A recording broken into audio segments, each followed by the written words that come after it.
President Moon Jae-in will not be dropping by Japan before the PyeongChang Winter Olympics. Tokyo refused to confirm whether the global games will get a visit from Prime Minister Shinzo Abe.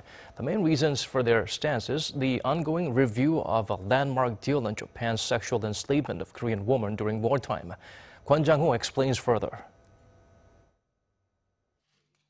Seoul's Foreign Minister Kang Kyung-wha confirmed that so far there are no plans for President Moon to visit Japan before the 2018 PyeongChang Winter Olympics, which start in 2 months' time. Wrapping up her own 2-day trip to Tokyo, Kang told reporters on Wednesday that although it could be considered, there has been no such talk within the administration, and in fact the president is prioritising a trilateral meeting with China and Japan first. She stressed that although it's better for President Moon to visit Tokyo sooner rather than later, he has to consider other things in his schedule. Meanwhile, Tokyo has also refused to confirm whether Prime Minister Shinzo Abe would be coming to PyeongChang next February.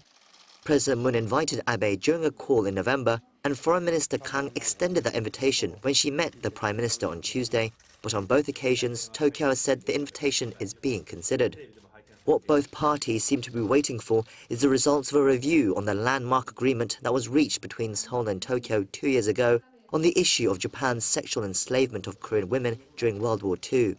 The December 2015 agreement was meant to draw a line under the issue, but after criticism from members of the public and the surviving victims themselves, the Moon administration launched a task force in July to review the deal.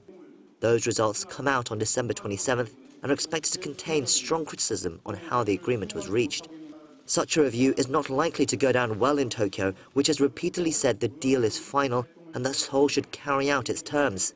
However, Kang is said to have informed Tokyo that the results of the review would be separate from the administration's policy on the issue, and that further input from the victims, scholars and civic groups would be considered before a final stance is taken.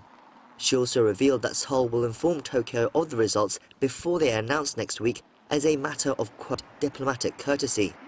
Whether this will be enough to appease Japan and avoid a breakdown in the relationship remains to be seen. Kwon Jang-ho, Arirang News.